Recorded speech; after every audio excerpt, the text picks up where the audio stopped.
There are three ways to make biofuel or biodiesel for diesel engines.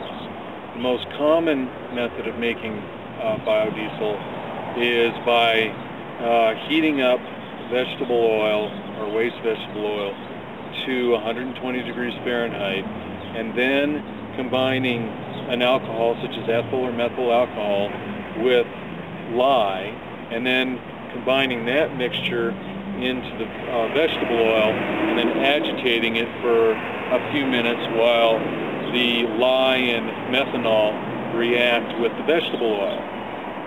Now, the problem with that is that 20% by volume of that reaction has to be methanol, which in the United States is more expensive than gasoline. The other problem with that method is that 20% of that reaction is rejected in the form of glycerin. And unless you have a market for your glycerin, it ends up being a waste product. And in most cases, people who make biodiesel end up throwing away that glycerin. Oftentimes they pour it down the sewer, and that causes a lot of trouble for the sewer company. The other thing is that alcohol, the boiling point for alcohol, is about 120 degrees Fahrenheit. If the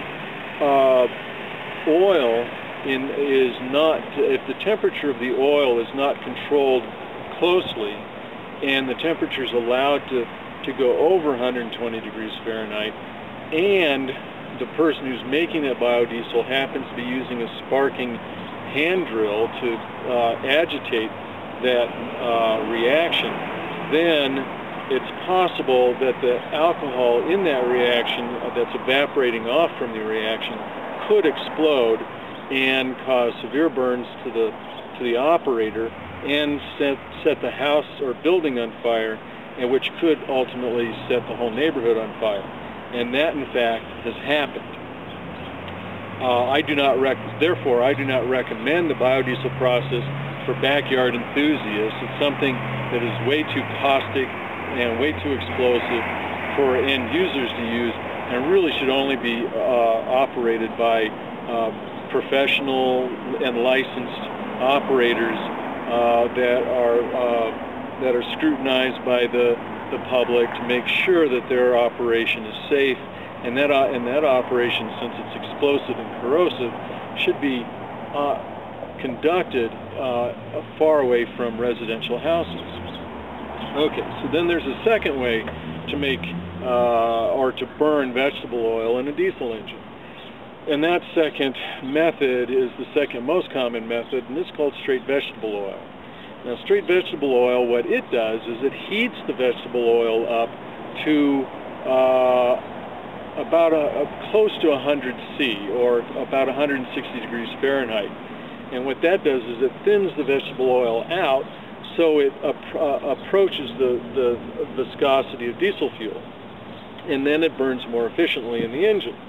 Now, the problem with that method is that in most cases, people who spend several $1,000s US in modifying their automobiles to burn straight vegetable oil.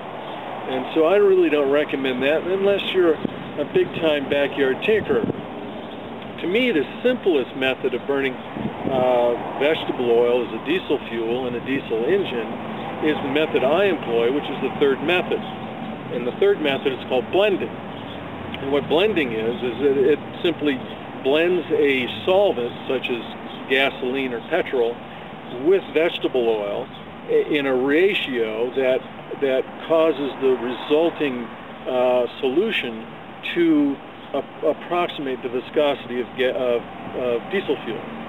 And if one is successful in doing that, then that solution will burn efficiently in the engine. It won't coke up your injectors, and the engine will start on cold mornings. Speaking of which, biodiesel tends to solidify at freezing point.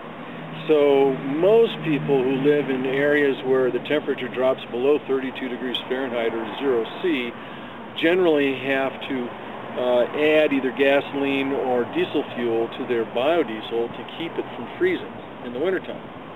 Okay, whereas if you add vegetable oil to gasoline, you don't have to worry about it freezing down to probably minus 20 or minus 30 degrees C, or minus 30 degrees Fahrenheit, happens to be the same temperature. And of course it depends on how much gasoline you add. Now the blending ratios that I have found are successful is a diesel engine can operate fine with about 10% gasoline in solution with vegetable oil, and no diesel fuel is required. And that'll run just fine on a diesel engine in warm weather. And warm weather is over 80 degrees Fahrenheit. When the temperature drops below 80 degrees Fahrenheit, then I recommend maybe 15% gasoline added to vegetable oil or petrol. And then when the temperature approaches freezing, or 32 degrees or 32 degrees Fahrenheit or 0 C, then it's best to add gasoline or petrol to vegetable oil at 20% of the solution. And that will allow that solution to remain liquid down to about 20 degrees Fahrenheit, or roughly minus 10 C. And then one can continue to add gasoline to vegetable oil to 30% or even 40 or 50%.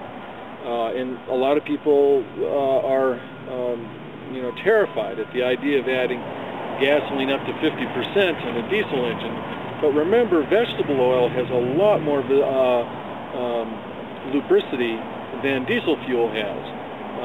The manuals for diesel automobiles sold in the United Kingdom during the 80s all said that you could add up to 30% gasoline to diesel fuel to keep it from freezing in the wintertime. Well, if that's true, then we know we can at least put 30% gasoline in with vegetable oil in the wintertime. And there are people who have found that you can go up to as high as 50% to gasoline to vegetable oil to keep it liquid down to minus 30 degrees Fahrenheit or C. Okay, friends, thank you very much.